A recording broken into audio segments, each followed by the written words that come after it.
रंजना कभी ब्रश नहीं करती थी।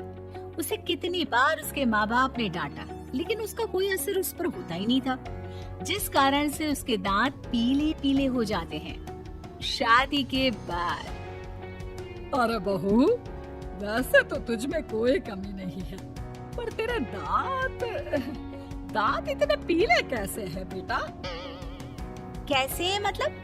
कोई सर्जरी थोड़ी ना कराइए। वो तो क्या नाम, मैं ब्रश नहीं करती थी तो पीले हो गए। अब क्या करूं? आप कहे तो लाल करवा लो या फिर काले। यार ये क्या है, क्यों माँ से लड़ रही हो? लड़ रही हूँ? अरे मैं लड़ रही हूँ या ये बोल रही है कि दांत पीले हैं, पीले। अरे तपस्या थोड़ी ना की है इन्हें पीले करने के लिए। बकायदा ब्रश नहीं किया है 20 साल तक, तब जाकर। छी, कैसी बात कर रही हो? ये उस वक्त तो पीले नहीं थे जब हम लोग तुम्हें देखने आए थे। अरे तब साफ करवा लिया होगा डेंटिस्ट के पास जाकर। अब देखो कैसे पीले पीले लग रहे हैं। रंजना सास की तरफ गुस्से से देखती है। फिर शुरू हो गई पीले पीले पीले। अरे पीले तो तब भी थे जब मेरे हाथ का रसगुल्ला उड़ा उड़ा कर खा रही थी और बोल रही थी, लड़की नहीं गुणों का खजाना दे रहे भाई साहब। खैर, अब वो लोग करते भी तो क्या करते, पीले दांत वाली बहू पल्ले पड़ी थी तो झेलना तो था ही। एक दिन कीर्तन में रंजना गाना गा रही थी। अरे कमला बहन, माँ का द्वार है, यहाँ तो सब शुद्ध होकर आते हैं, फिर अपनी बहू को ब्रश भी नहीं करवाती तुम। दूर से पीले पीले दांत भक्ति में बाधा उत्पन्न कर रहे हैं। और कोई 2 साल के बच्चे थोड़ी ना लेकर आई हूँ मैं बहू बनाकर। अच्छी खासी लड़की है, अरे कैसे करवाऊं ब्रश? ये तो उसे खुद करना चाहिए ना। अब माँ बाप तो इसके जैसे तैसे निपटा दिए, ये नहीं सोचा कि सास कैसे संभालेगी। सास बहू को लेकर घर आ जाती है, लेकिन सोच लेती है कि अब इसे लेकर कहीं नहीं जाएगी। अगले रोज बहू कहती है, अरे क्या हो गया, मंदिर नहीं जाना क्या? कीर्तन का वक्त हो रहा है। मेरी मधुर वाणी से कान्हा जी जागते हैं और सोते हैं। आप तो जानती है ना उनकी भक्ति में कितना मन लगता है मेरा। वो क्या है ना, तबीयत ठीक नहीं लग रही है मेरी, आराम करूंगी मैं। तबीयत ठीक नहीं लग रही?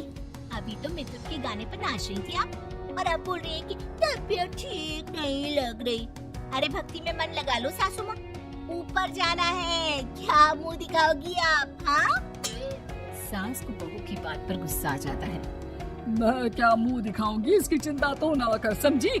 अपने मुंह की चिंता कर, जो ये पीले पीले दांत लेकर हर जगह पहुंच जाती है। पता है लोग कितना मजाक बनाते हैं। ना जी ना, मैं नहीं जाना कहीं तेरे साथ। तो ये बात है, कोई ना, मत जाओ, मैं अपने कमरे में ही बैठकर भक्ति कर लूंगी। ऊपर वाला दांत थोड़ी ना देखता है, मन देखता है, भावना देखता है। और अरे बस बस, तू सब कुछ दिखा, बस ये सफेद चमकदार दांत ना दिखाना किसी को, है? जा यहाँ से। बहू को सास की बात का कोई फर्क नहीं पड़ता, वो तो जैसी थी वैसी ही रह जाती है। सुबह नहाकर किचन में खाना बनाना, फिर खाना खाना, कीर्तन भजन करना और सो जाना। एक दिन, माँ जी मैं सहेली के घर जा रही हूँ, शाम को लेट आऊंगी। हाँ, तो जाना, मैंने कौन सा तेरी आरती करनी है घर पर बैठकर। रंजना सहेली के घर जाती है, जहाँ वो पार्टी में जाने की तैयारी कर रही होती है। अरे शिखा, कहाँ जाने की तैयारी कर रही है? मैं गलत वक्त पर आ गई क्या? अरे नहीं यार, उल्टा सही वक्त पर आई है। मैंने ये साड़ी और ज्वेलरी निकाली है यार, शाम को इनके ऑफिस की एक पार्टी में जाना है। बताना कैसा लग रहा है ये सब? नहीं यार, इस ड्रेस के साथ तो वो वाली ज्वेलरी अच्छी लगेगी। हाँ, सही बोल रही है, मैंने ध्यान ही नहीं दिया। वैसे तो हमेशा से मस्त फैशन सेंस रखती है। तो बड़ा जाती होगी ना पति के साथ पार्टी में। रंजना कुछ नहीं बोलती, बस सोचती है कि यार काश ये बात सही हो जाती, पर मैं क्यों नहीं जाती पार्टी में? क्या इन लोगों की कोई पार्टी होती नहीं होगी? रंजना घर आती है और रात में पति से सवाल करती है, एक बात बताइए, आप मुझे किसी पार्टी में क्यों नहीं ले जाते? क्या आपके यहाँ ऑफिस में पार्टी नहीं होती? पति बेचारा क्या कहता कि दांत पीले हैं तुम्हारे इसलिए। अरे कोई पार्टी होती नहीं हम लोगों के ऑफिस में, तो कहाँ से लेकर जाऊं?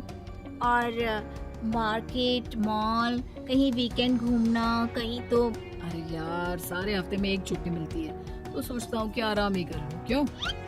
रंजना मन मार के रह जाती है। पहले कभी सास के साथ मंदिर जाया करती थी, लेकिन वो भी सास ने ले जाना बंद कर दिया।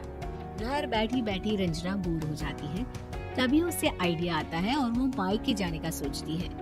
सासू माँ, 2 दिनों के लिए मम्मी के घर जा रही हूँ। अच्छा अच्छा, ठीक है, आराम से जा।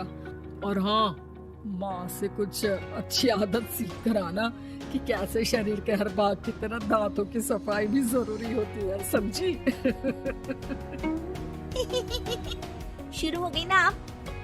वो लोग आपकी तरह नहीं है कि छोटी छोटी बात का बतंगड़ बना दे। उन लोगों के लिए मैं मायने रखती हूँ, ना कि मेरे पीले पीले दांत। रंजना माँ को बिना बताए उन लोगों को सरप्राइज देती है, लेकिन जैसे ही वो दरवाजे पर पहुँचती है, अंदर देखती है कि घर वाले कहीं जा रहे होते हैं। अब माँ, काश रंजना दीदी के दांतों वाली प्रॉब्लम नहीं होती, तो वो भी हम लोगों के साथ चलती ना बुआ जी की बेटी की शादी में। हाँ बेटा, लेकिन अब उसे कौन समझाए कि उसको उसके पीले दांत नहीं दिखते, लेकिन उसके आसपास के लोगों को कितना एम्बैरेसिंग फील कराते हैं। मुझे तो कितनी बार उसके स्कूल की टीचर ने शिकायत की कि उसके साथ कोई लड़की बैठना भी नहीं चाहती, और ना ही कॉलेज में कोई उससे बात करना चाहता था। लेकिन पता नहीं क्यों उसे ये बात समझ में ही नहीं आती। कोई कमी नहीं है उस लड़की में, बस यही कि दांत पीले हैं। वो तो भला हो जीजा जी और उनकी माँ का, जो दीदी को जैसी है वैसे ही रखा हुआ है। रंजना को अपने घर वालों की बात सुनकर बहुत दुख होता है। वो सोचती है कि वो क्या करे, लेकिन फिर वो सीधा डेंटिस्ट के पास जाती है, अपने दांत चमकाती है और कसम खाती है कि वो रोज ब्रश करेगी। अरे क्या हो गया? तुम तो 2 दिनों के लिए गई थी ना, पर कोई ना, अच्छा है, चलो आ गई तो। रंजना सास के सामने आकर खड़ी हो जाती है और पूरी स्माइल करती है, उसके चमकदार दांतों को दिखाती हुई। हैं? चले मंदिर? माँ, मुझे माफ कर दीजिए, मैंने आप लोगों को बहुत एम्बैरेसिंग फील करवाया। मैं आज से रोज ब्रश करूंगी।